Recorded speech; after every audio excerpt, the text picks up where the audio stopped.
Si vous vous êtes motivé à aller en Asie du Sud-Est, vous vous êtes sûrement dit « Ok, je vais aller en Thaïlande, je vais aller à Bali en Indonésie, je vais éventuellement aller au Vietnam, pourquoi pas aux Philippines ».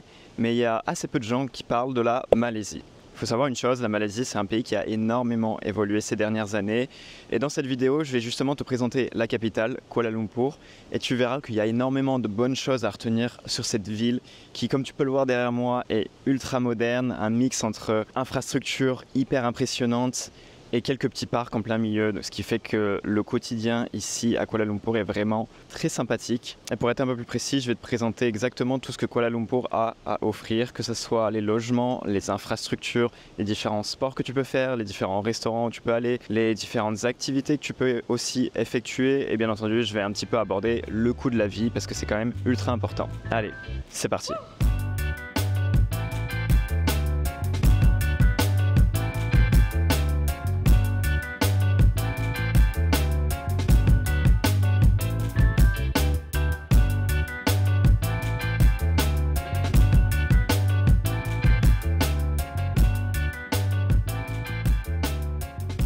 Alors bien entendu, un des trucs les plus marquants qu'il y a ici à Kuala Lumpur, c'est comme tu peux le voir tout autour de moi, il y a de très beaux parcs. Là actuellement, je suis au KLCC Park, donc c'est le parc qu'il y a juste à côté des Petronas Towers qui se trouve juste derrière moi. Plutôt impressionnantes, elles ont été construites en 94 et elles célèbrent cette année leurs 30 ans. C'est aussi les 50 ans de Petronas, donc le pétrolier qui a financé la construction de ces tours. Le moins qu'on puisse dire, c'est qu'elles sont vraiment imposantes, super belles d'ailleurs, on dirait que ça a été construit hier tellement elles sont encore super brillantes, très clairement c'est une belle architecture, on va pas se mentir, et la nuit elles sont toutes éclairées, incroyablement beau. Le premier point positif qu'on peut donner à Kuala Lumpur, c'est qu'il y a beaucoup de verdure ici et que l'hypercentre, donc KLCC, Kuala Lumpur City Center, est relativement propre, il y a beaucoup de trottoirs pour marcher, donc c'est hyper agréable. C'est pas le cas de partout, par exemple à Bangkok, tu peux te faire écraser à tout moment et c'est pas super fun. Ici, il y a des feux tricolores, donc tu peux traverser. Il y a de très beaux centres commerciaux, bien entendu. Il y a beaucoup de verdure, donc comme j'indiquais juste avant, et tu verras plus tard dans la vidéo que je vais te présenter un autre parc qui est assez impressionnant aussi. Tu verras que j'ai réussi à trouver un logement plutôt intéressant, à un prix assez attractif, je trouve, par rapport aux prestations qu'il offre. Et d'ailleurs, je vais te montrer ça tout de suite, sans plus attendre. Donc c'est parti, direction mon logement qui se trouve à 10 minutes à pied.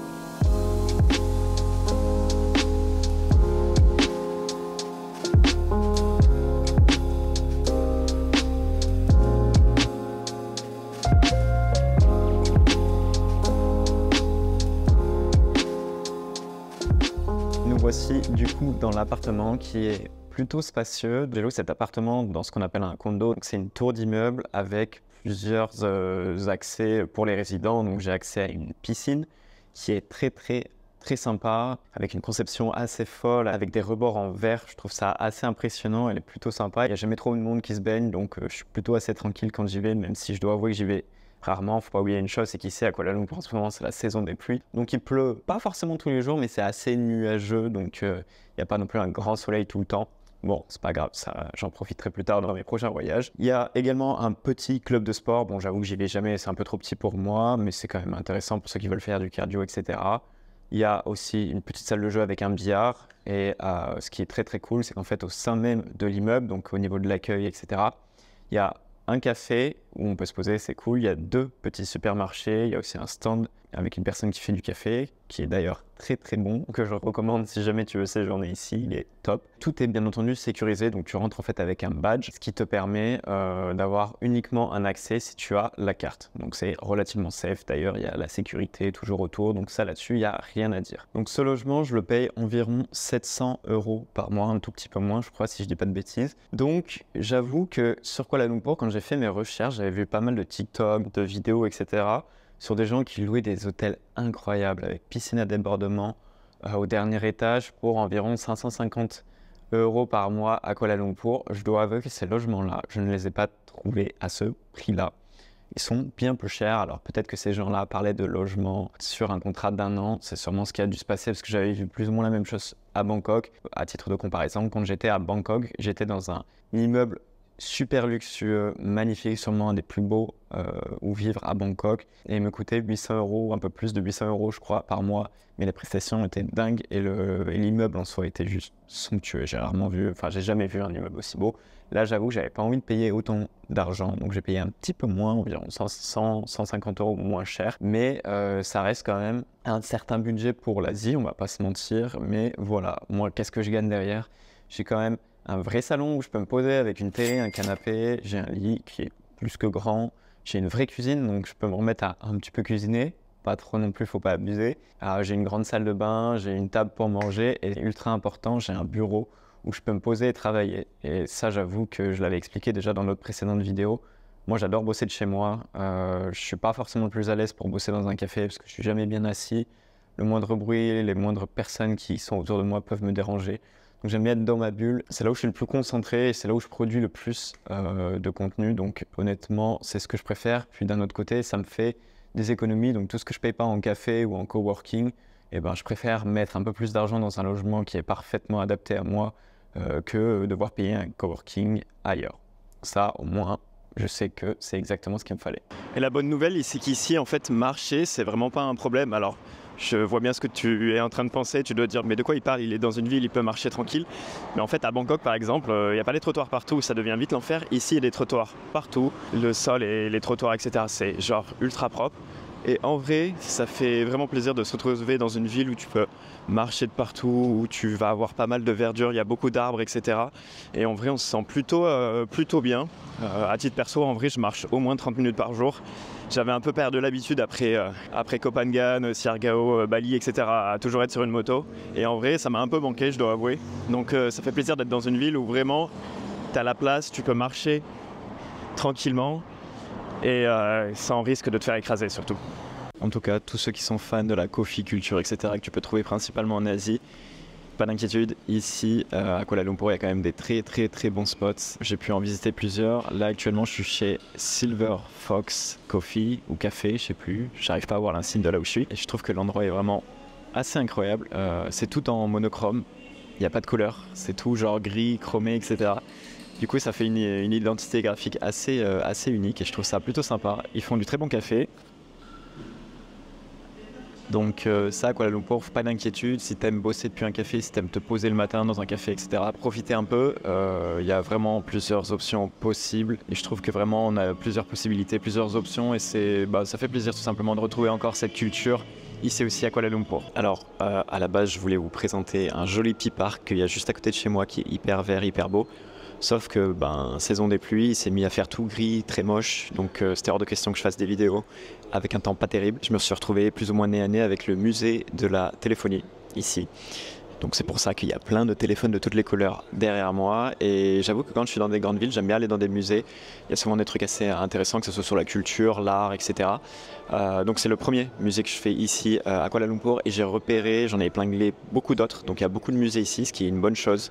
Ça fait plaisir quand même quand on arrive dans une grande ville de pouvoir un peu explorer, faire des musées, etc. En apprendre un peu plus sur l'histoire, l'art ou les téléphones comme ici du coup. Et en vrai, c'est en tout cas pour ce musée-là, ça se voit qu'il est mis à jour parce que c'est pas toujours le cas.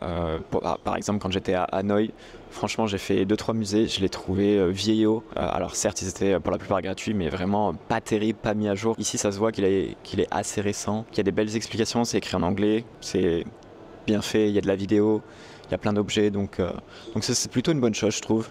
Donc voilà, je tenais quand même me faire une petite parenthèse là-dessus. Du coup, changement de décor, je suis en plein milieu de la forêt amazonienne. Et non, je déconne, je suis toujours à Kuala Lumpur. Et j'ai trouvé ce magnifique petit parc où tu peux tout simplement venir explorer ce qui ressemble à une petite jungle, hein, tout simplement. Et c'est assez sympathique.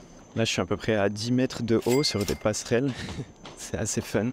Et c'est super sympa d'avoir ça plein centre, parce que j'habite en fait à 10 minutes à pied, et de pouvoir se perdre dans des parcs comme ça, en plein centre-ville, ça pour moi je trouve que ça vaut vraiment tout l'heure du monde d'avoir une ville avec autant de parcs, où tu peux un peu respirer et fuir la chaleur.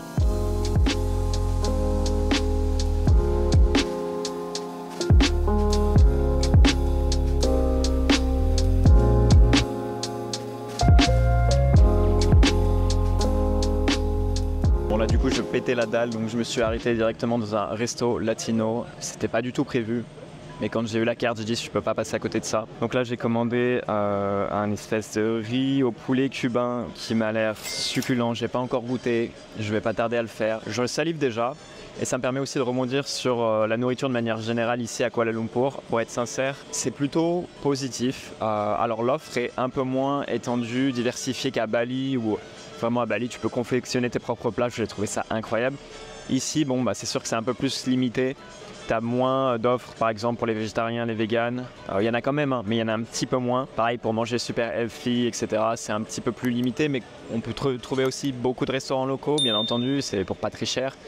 Il y a aussi pas mal d'endroits stylés avec des cuisines occidentales comme là où je suis actuellement. Donc ça, c'est plutôt une bonne chose. Ça permet de tester des nouveaux trucs. Et si tu cherches vraiment à manger pour pas cher, là je te rassure, il y a vraiment plein de possibilités pour manger pour 3-4 euros max. Par exemple, il y a un centre commercial juste à côté de chez moi. Je prends un truc à manger quasiment tous les jours parce que je sors de la salle de sport qui se trouve dans le centre commercial. Et ça me coûte un pokéball, un wrap, etc. Ça me coûte entre 3 et 5 euros max, ce qui est très très bien. Donc je mange pour pas cher. Globalement, Kuala Lumpur est positif au niveau de la nourriture. Tu as aussi une street food qui s'appelle Jalan Alor. J'y suis allé l'autre soir et là c'est un enchaînement de stands de street food, que ce soit des gros plats, des petits snacks, des desserts. Faut y aller le week-end. C'est genre plein de monde certes, mais l'ambiance est assez cool. Et ça te permet de goûter la cuisine locale. Et c'est franchement un endroit sympa où aller. Moi j'ai beaucoup aimé y aller.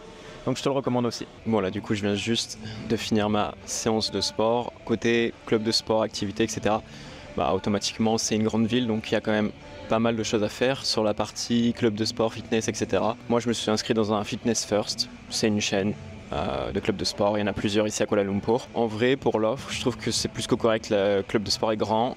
Le matin quand je m'entraîne, parce que je m'entraîne quasiment que le matin en Asie, jamais grand monde, donc ça c'est un gros point positif. Il y a aussi un sauna, enfin les douches sont propres, etc. Donc c'est plutôt intéressant. L'offre mensuelle sans engagement est quand même à 75 euros. Ça fait un petit budget. Après, plus je voyage et plus je me rends compte qu'en fait en France on a des clubs de sport qui sont particulièrement pas chers.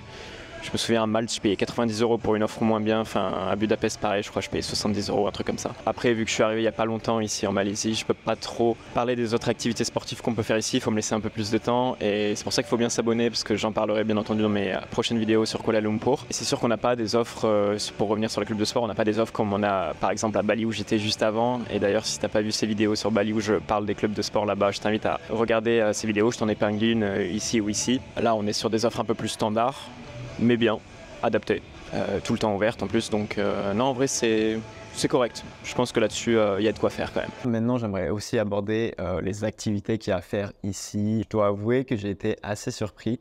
Quand je suis arrivé, je me suis dit ouh, j'ai l'impression que c'est une ville qui est un petit peu morte, et c'est vrai qu'il y a pas mal de reviews, etc. de gens qui disent ouais, Kuala Lumpur c'est un peu mou, il se passe pas grand chose, mais en fait dès que tu te mets à creuser un petit peu, tu te rends compte qu'il y a quand même pas mal de trucs. J'ai pu aller sur un rooftop pour voir le sunset, c'était incroyable. Je vous donne l'adresse, ça s'appelle Helipad. Donc c'est tout simplement un ancien helipad, je ne sais pas si on dit ça comme ça en français, mais il me semble que oui. Bref, une piste d'hélicoptère. Et en fait, vous êtes du coup tout en haut d'une énorme tour, et la vue, elle est juste à couper le souffle. Et franchement, je vous conseille vraiment d'y aller en sunset. Petit conseil, il faut juste réserver avant d'y aller. Donc pensez à appeler. Et je crois que c'est l'équivalent de 20 euros, 25 euros max par entrée. Vous avez 2 boissons avec. Donc ça a été incroyable. Après, de manière générale, il y a aussi pas mal d'autres trucs à faire ici à Kuala Lumpur. Vous avez les Batu Caves qui sont des espèces d'énormes caves. Donc on va plutôt appeler ça des grottes d'ailleurs que des caves. Là où il y a beaucoup de singes d'ailleurs. C'est un endroit ultra touristique ici à Kuala Lumpur, et je n'ai pas encore eu le temps de le faire au moment où je tourne cette vidéo, mais ça ne saurait tarder dans les prochaines semaines, et je ferai bien entendu une review là-dessus. Mais ça, c'est vraiment un des trucs à faire. Après, il y a également énormément de centres commerciaux dernier cri ici. Mon préféré, c'est Pavillon, et j'ai pu aller faire un peu de shopping là-bas. C'était franchement super cool. Il y a une tonne de boutiques, vraiment plein de boutiques. Il faut savoir une chose, c'est qu'il n'y a pas de TVA si je dis pas de bêtises, ou alors elle est très faible, ce qui fait que tout ce que vous achetez est un petit peu moins cher qu'en Europe par exemple. Donc c'est aussi un bon endroit si vous devez refaire un stock, acheter du matériel. Moi j'avoue que j'en ai profité pour acheter un peu d'électronique. Après avoir enchaîné d'île en île, après Koh Phangan en Thaïlande, Siargao aux Philippines et Bali en Indonésie, je dois avouer que ça m'a un peu manqué les centres commerciaux, et j'avais du matos à acheter pour la vidéo en l'occurrence. Et donc c'était vraiment le bon plan de faire un stop à Kuala Lumpur pour pouvoir acheter tout ça. Ensuite, je vais faire aussi un petit lien avec les transports. Donc ici vous avez le métro qui est métro aérien d'ailleurs, pas toujours, mais en tout cas je le vois souvent passer à côté de chez moi. J'avoue que j'ai pas encore pris le métro, ça me serait tardé aussi. Moi j'utilise principalement Grab. Grab, qu'est-ce que c'est? C'est l'application qui va vous permettre de commander des taxis et de vous déplacer partout dans Kuala Lumpur. Vous pouvez aussi vous faire livrer de la nourriture avec ça, vous faire aussi livrer vos courses, c'est possible. Et la plupart des trajets me coûtent, si c'est quoi, 10 minutes de trajet, ça me coûte en moyenne 3 €. Ce qui fait que c'est plus qu'abordable ici, donc c'est pas du tout un problème de se déplacer en taxi si vous le souhaitez. Donc voilà pour cette partie-là. Je suis désolé, j'ai pas non plus fait 10 000 choses, je suis arrivé il y a une semaine tout juste, donc il y aura bien entendu une seconde vidéo où je parlerai un peu plus des activités à faire, notamment des sorties, des différents marchés, etc. Il y a vraiment plein d'endroits où aller. Du coup, ça nous amène à la fin de cette vidéo, parce que j'ai fait le tour de tout ce que je voulais dire. J'espère que ça t'a plu. Je t'invite vraiment à liker, commenter, partager cette vidéo. Tu connais la chanson. Et également me poser toutes tes questions sur Kuala Lumpur. Parce que du coup, vu que je reste encore plusieurs semaines ici, il y a plein de choses que je peux aborder dans mes prochaines vidéos. Donc je t'invite vraiment à laisser ton commentaire, à m'indiquer ce que tu voudrais que j'aborde la prochaine fois. D'ici là, je te dis porte-toi bien et à la semaine prochaine pour une nouvelle vidéo. Allez, à bientôt.